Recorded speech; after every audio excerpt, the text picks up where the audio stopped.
Good day, everyone, especially to you, Mom. So, we are the last reporter. By the way, I'm Marvin V. Villacorta. So, our topic is all about self and peer assessment, lesson 5.2. So, I am the first reporter for this lesson. But before that, I am going to read first the learning outcomes that we need to attain for this lesson. First, make a self and peer assessment tool. Second, conduct self and peer assessment. Self-assessment. Self-assessment is one of the processes of formative assessments that allow learners to reflect and evaluate the quality of their own output, to critique the degree to which they achieve learning goals and meet standards, identify identify strong points and recognize weaknesses in their work and improve accordingly. So self-assessment it is provide students with an opportunity to self-evaluate or make judgment about their learning process and products of learning based on the criteria that they have agreed on with their instructor or teacher. So, there are the importance of self-assessment by Speller 2012. So, self-assessment shapes learners' natural affinity to improve. So, self-assessment motivates learners to continue learning once they have identified their learning progress and recognize what needs to be learned further. Self-evaluations encourages metacognition. Self-assessment, it is develops responsible and independent learners. Self-assessment also is tasked to help students to own their learning. Self-assessment accentuates assessment for learning or formative aspect. So, importance of self-assessment. Self-assessment is very important because it can provide insight into students through comprehensions and can help identify gaps in students' knowledge. Encouraging students to examine their own learning and levels of understanding can also be an important. So, next is how to use self-assessment. So, clear, rational, what are the aims of this activity? Explicit procedures, clear expectations, and standards must be communicated to the learners. Reassurance, so students must be assured that whatever they write will be treated with confidentiality and will not be used against them so that they will be honest on what they write about their own performance. Confidence that their classmates will also do the same. Involve students in establishing the criteria for judgment as well as in the reading their own work.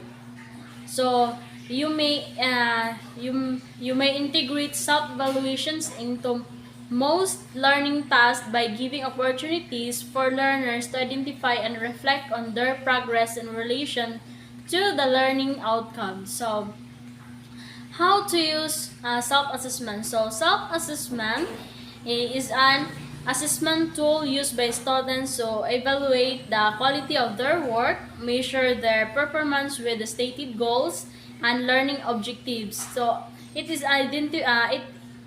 identify the strengths and weaknesses in their work and implement revisions accordingly. So, example of self-assessment activity. Learners may be asked to complete a self-assessment report based on the agreed criteria of the activity. For more benefits, learners can be asked to provide an explanations as to why they rated themselves that way. They can be awarded a percentage for completing the assessment or graded for the quality of their rationale for self-assessment.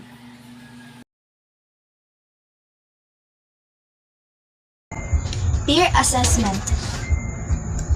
So peer assessment requires learners to give feedback or grades or both to their classmates or peers on the quality of a product or performance based on the criteria and standards agreed. So according to Fojikov 2007, as cited by Spiller 2012, process can be the focus of peer feedback, thus encouraging students to clarify, review, and edit their ideas. So one of the formative assessment procedures is self-assessment, which enables students to take stock of their own performance and also to assess how well they met standards, assess and learning objectives, and also pinpoint their works, strong points and weaknesses, and make necessary improvements. So why employ peer assessment? According to Spiller 2012. So first is peer feedback encourages collaborative learning. So peer criticism promotes group learning. So next is the students can help each other in identifying their learning gaps and discuss ways to understand concepts better. So students can talk about how to better comprehend subjects and assist one another in recognizing their learning gaps.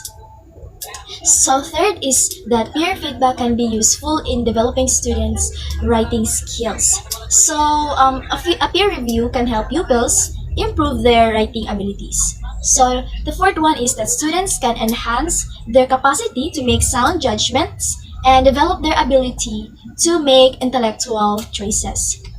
So students can build their decision-making skills and also improve their ability to make wise judgments. So for the last is that students receiving feedback from their classmates can get other ideas about their work to promote development and improvement. So students that receive feedback from their peers might learn new perspectives on their work to encourage growth and progress. So how to use peer assessment? So first is to ensure that assessment criteria are clearly stated and fully discussed with students. So it is to make sure the evaluation criteria are defined properly and thoroughly addressed with the students. So next is to establish an environment of trust in the classroom. So it creates a trustworthy atmosphere in the classroom. So a third one is to ensure that classroom learning the environment encourages peer learning and collaboration. So making sure the learning environment in the classroom promotes collaboration and peer learning. So next is it must be noted that giving grades for peer assessment may result to complex issues. But if there is a need to let peers to give a rating of their classmates' work, it should only be a portion of the different grades sources of a particular product or process. Generally, the most important aspect of peer assessment is its potential to enrich learning experience and not grades or marks. So it should be noted that assigning grades for peer assessments could lead to complicated problems, but if it is necessary to allow peers to rate the work of their classmates, it should only make up a small portion of various grade sources for a given product or process. So in general, rather than grades or marks, the most significant aspects of peer assessment is its potential to enhance the learning experience. Next is the peer assessment guidelines for students. So first, respect the work of others. So these are the students' peer assessment guidelines. So first is to respect the work of others or to observe others' efforts, and then identify successful features or list the characteristics of success, and then think about the learning objective and the success criteria when suggesting improvements. Or, when making suggestions for changes, consider the learning purpose and the success criteria. So, last is the word suggestions for improvement positively. So positive word recommendations for improvement. Next.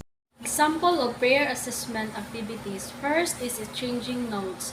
This is a simple activity that would require learners to exchange lecture notes at the end of the class, and then they can discuss learning gaps and differences and understanding concepts. So, the second is peer editing and feedback. Primarily, students are required to prepare a draft output from a task and bring it to the class.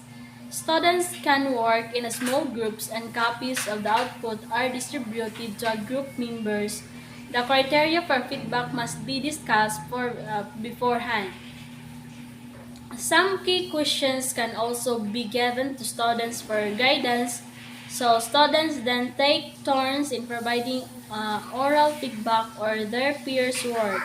It can also be helpful if group members would take notes of the comments and suggestions in relation to the agreed criteria. So, peer editing is the process of having a peer read and edit a piece of writing, highlighting errors or ways to improve it. So these errors and these errors many include misspellings, grammar mistakes, and clarity issues. Peers can provide edits on a physical paper or use word processing system to edit a paper. So it refers to the many ways in which students can share their creative work with peers for feedback and constructive feedback and the use of feedback uh, and this feedback is to improve their work. So for the writing process, revision is as important as drafting, but students often feel they cannot let go of their original words. There are the benefits of self and peer assessment. First is increase student engagement and empower students and enable greater autonomy from the teacher. Second, improve learning outcomes. Quality feedback in particular is associated with substantial learning gains. Third is reduce the gap between the highest and the lowest achievers while raising achievement overall. Fourth is support more equitable outcomes for all students. Fifth is improve motivations and perseverance and encourage students to seek and know where to find help. Sixth is develop students' self-regulation skills and metacognitions or understanding how they learn best. Seventh is give students a strong sense of self-efficacy for developing their own effective study habits. Eighth is enrich students' reasoning and improve their communication skills. Help students understand and apply quality criteria to their work.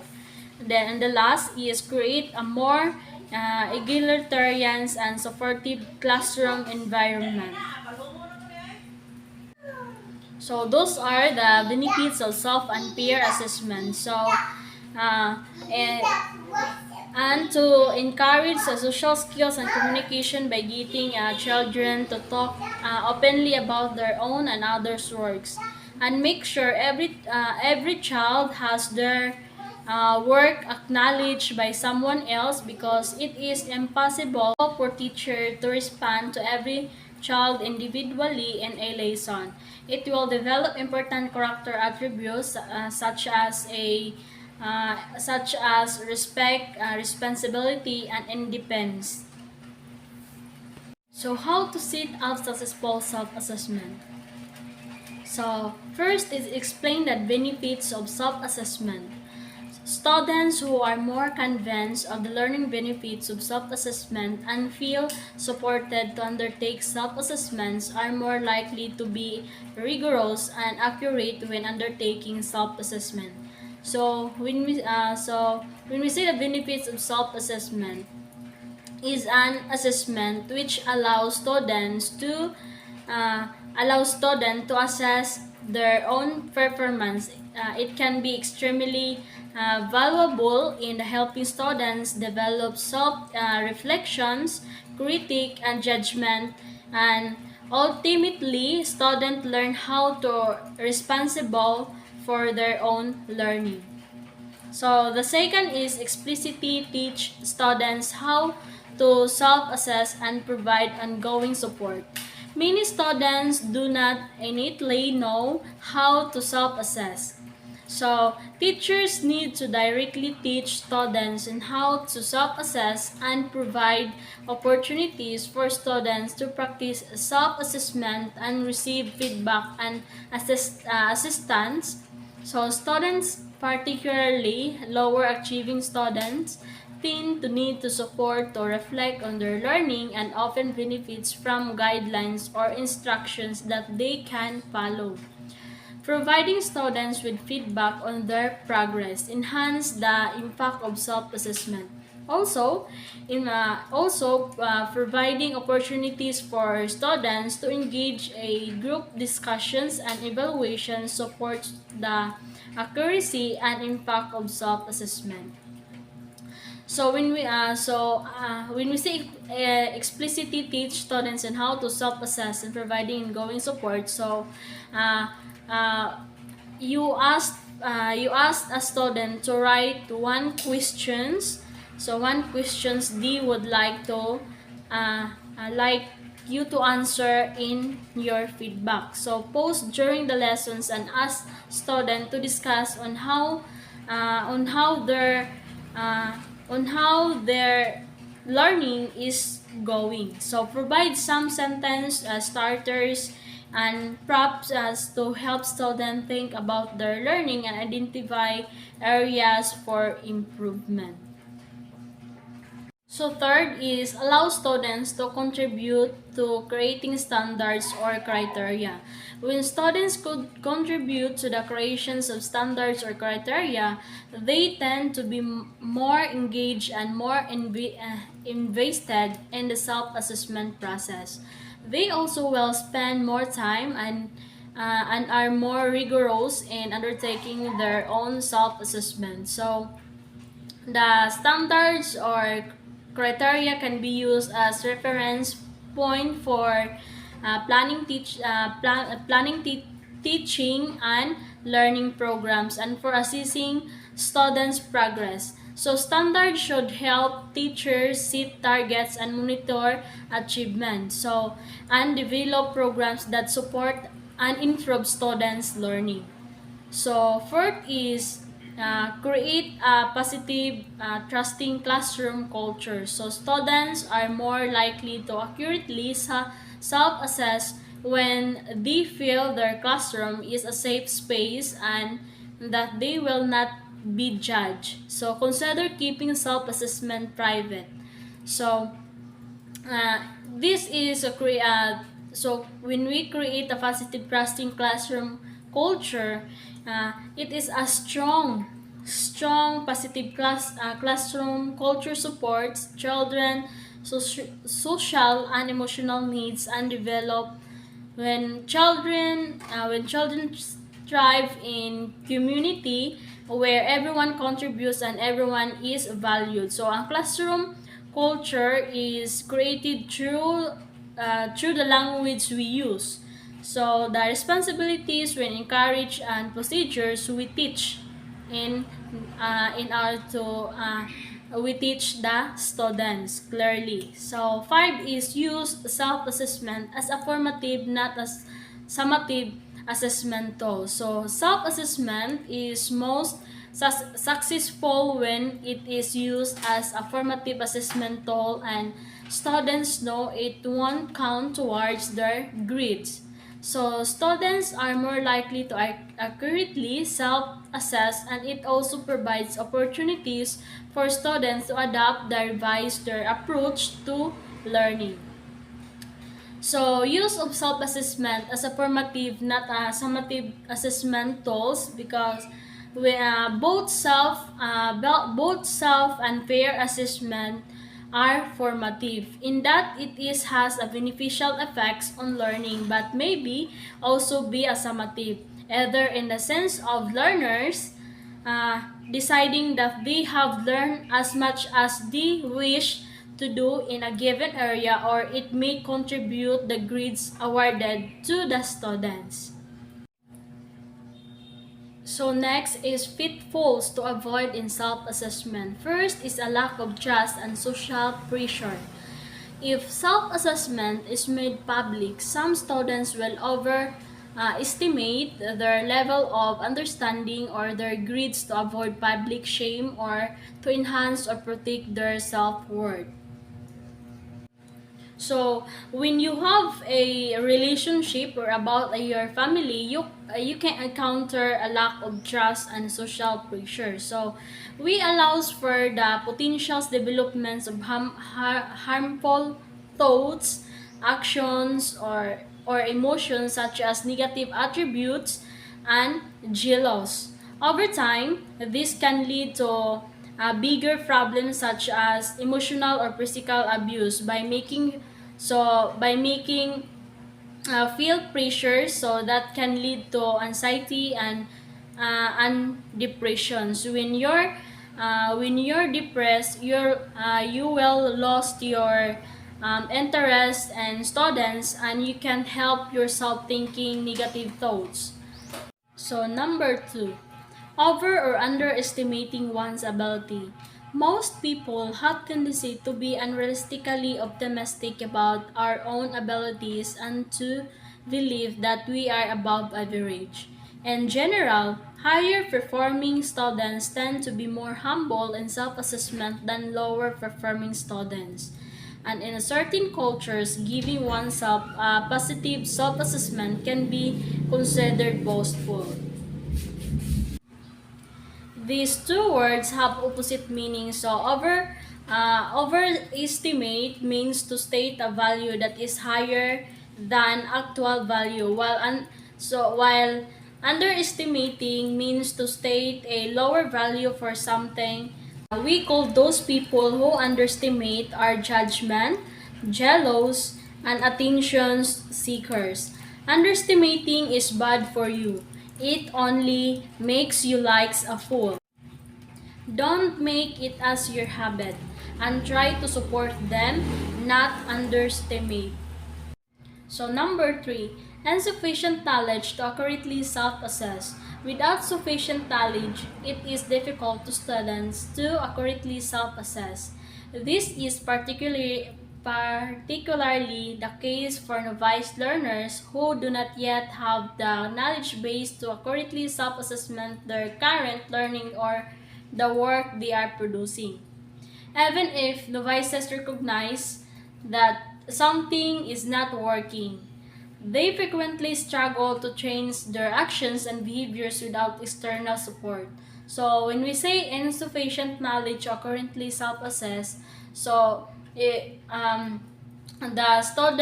student it is difficult for currently self-assess. It is particularly the case to learners novice who do not yet have knowledgeable based on currently self-assess their current learning. So number four, students may not be old enough. Younger students might be less able to accurately self-assess. Research has found that secondary school and university students appear to be able to judge more accurately how they have done in formal tests and assessment. So, number five is students' willingness to self-assess. Students sometimes are unwilling to self-assess. This might be because they feel they lack the necessary skills to accurately judge their work. They are afraid of being wrong, or they prefer an expert to assess their progress and work. Research also suggests that students often do not understand the benefits of self-assessment or do not see it as a valuable exercise, and so do not put much effort into the self-assessment process. So, a student willingness to self-assessment, it is to assess when learners assess their own performance, and it is primarily used to help a students develop specific learning skills that they will need for professional competence. This process may assist in making students more aware of and more responsible for their own learning process. So, assessment tools for peer and self-assessment. First is rubrics. So, rubrics are an assessment tool which include two types of information. So, first, a list of criteria for assessing the important goals of tasks. So, the second is a scale for grading the different levels of achievement in each of the criteria with descriptions for each qualitative level. So, using a rubric, students can compare their work against the criteria and assess the standard they have reached. So, although rubrics are designed to evaluate a final product, if they are given to students at the beginning of a task, rubrics can support students to plan their work and review and adjust it during its production. So students can also be encouraged to rewrite or even create their own rubrics. You need to support your students in the use of rubrics. Just handling them out is no guarantee of success.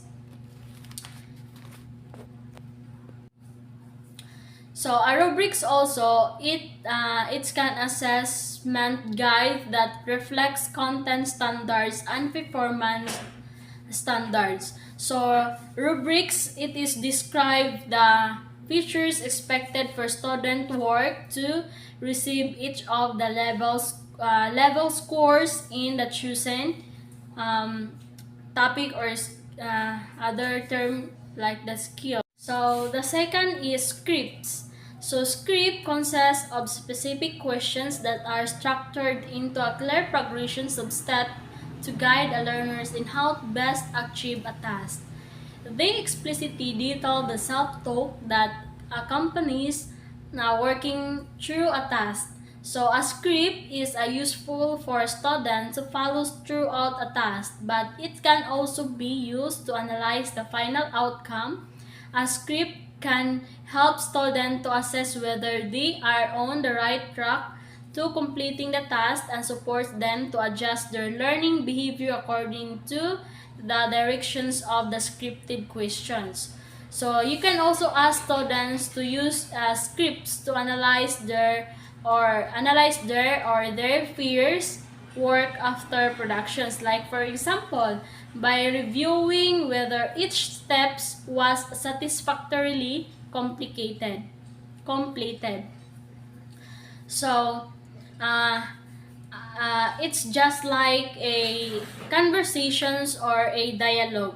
The difference between conversations and dialogue is the script is written by conversations and the dialogue is not scripted. And that's all my assigned topic. Thank you. Number 3. Journal. Students can reflect in writing about how their learning is going, what they need help with, and the efficiency of various learning tactics in their learning journals. Teachers must allocate frequent, brief intervals for journal writing along with prompts that encourage self-evaluation, goal setting, and metacognitive understanding or comprehension, or understanding their thinking. For example, consider your work in connection to the success criteria and write in your journals what you saw you could accomplish well as to two things that you need to work on next. The second is how well are different strategies working? How does what you are doing to help? How does what you are doing help you? How effectively are certain tactics performing? What you are doing helps you in what ways? So the third one is what one thing and why? Or will you keep in mind long beyond this lesson? And the last is that what is the question you are still attempting to comprehend and why may this be? Number 4, portfolios. A portfolio is is a collection of work that is handled by the students and shows their growth as a learner and competent person. And students can develop their self-evaluation abilities by using portfolios to discover choices and preferences as well as to record interests and strengths. They can serve as a common point of emphasis for talks with instructors about assessment and goal settings. Some ways you can support students to build up their portfolios include: first, constantly reminding students that they have the option of include their work from each given class in their portfolio. So the second is explaining to children the result and success criteria they must meet before giving them the authority to choose their own proof. And the last is giving pupils a list of the items they must include in their portfolios each term, such as one piece of writing, one exam or exercise in mathematics, one project, one piece of art, and etc. Another, asking students to think about what other people, such their parents, their employers, and other educational institutions might need as confirmation that their learning objectives have been met. And the last is giving a variety of examples, such as taking pictures, recording, or videoing themselves, performing activities, providing screenshots of internet search histories, presenting drafts in order, and reporting peer criticism. So students might be questioned about their choice of project to demonstrate their learning or demonstrate their knowledge. Alternatively, you may ask them to gather a collection of pieces that represent various developmental phases. Number 5, traffic lights. Okay, traffic lights are a simple system for students to use to indicate their perceived understanding of particular work. Using a traffic light icon, students label their work green, yellow, or red according to whether they think they have good green, partial, yellow, or little red understanding. This can be useful for determining groupings or activities for the next part of the lesson. The teacher might pair the green students with the yellow with the yellow students while he or she works with the reds. Or students can select a follow-up activity match to their traffic light color. So students can utilize a straightforward technique called traffic lights to show how well they comprehend a particular piece of work. So students identify their work with a traffic light icon to indicate whether they believe they have a complete or green and partial for yellow knowledge. So this might be helpful when choosing groups or activities for the subsequent lesson. You can also give students a list of key concepts or topics within the lesson content so far. Additionally, you may provide students a summary of the major ideas or subjects covered in the session thus far and ask them to consider where they believe their understanding is secure and whether they believe they need to focus their efforts. Yellow or red peer evaluation may also employ traffic lights. The use of traffic lights could make students feel more comfortable discussing their academic progress with teachers and their peers. According to Professor Simon Tisdale, teachers may have to put in a lot of effort to make sure that red lights are interpreted positively as chances for additional instruction rather than negatively as a sign of incapacity. A similar strategy is coloring squares. This is a self-assessment technique in which students color goal statements or sections of a rubric according to the level of confidence they feel in achieving that goal. Coloring squares. It is a similar tactic. Students use this strategy for self-evaluation, coloring goal statements or portions of a rubric according on how confident they are in their ability to achieve that objective. Number 6, exit cards. An exit card is a small piece of card or a post-it given to each student at the end of a lesson on which they write a comment to self-assess what they have learned in the lesson and what they need more help with. This helps in planning the next lesson, and this only takes a few minutes for the students to complete and is handed to the teacher as the students leave the class. Each student receives an exit card, a little card or post-it note at the conclusion of a class, and they use it to reflect on what they have learned and where they need more assistance. This facilitates the following lesson planning. The student simply needs a few minutes to do this, which is then presented to the teacher as the class adjourns. You can ask students to summarize the lesson or alternatively ask a generic question such as, what are the three most important bits of information you have learned today? You can then check how well these responses match the learning objectives of the lesson, or you might choose to ask a question related to the learning objectives, such as, why are historians concerned about bias in historical sources? You can also ask, what do you think we need to spend more time on because you haven't quite understood the topic? Or, what questions do you have? You can ask students to sum up the lesson or, as an alternative, provide a general inquiry such, what are the three most crucial lessons you learned today? So these are the assessment tools for peer and self-assessment. Okay, so assessment tool of peer assessment. It is an exit card. An exit card might be printed like this one. Next, number 8, dedicated improvement and reflection time, or DIRT, DIRT. This is a time in the lesson in which the only goal is for students to read and make use of feedback they have received. Every student will need to have a plenty of document feedback from themselves, the teacher, and peers that they can respond to. You might like sometimes offer feedback on students' response to feedback and use of their time too. The sole objective of the course at this point is for the students to read and apply the feedback they have received. Every kid will require a ton of written input that they may reply to, including comments from peers, the teacher, and themselves.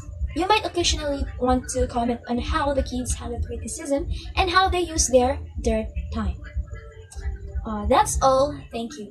If you have any questions, just comment down below and tell me what you have learned in this report.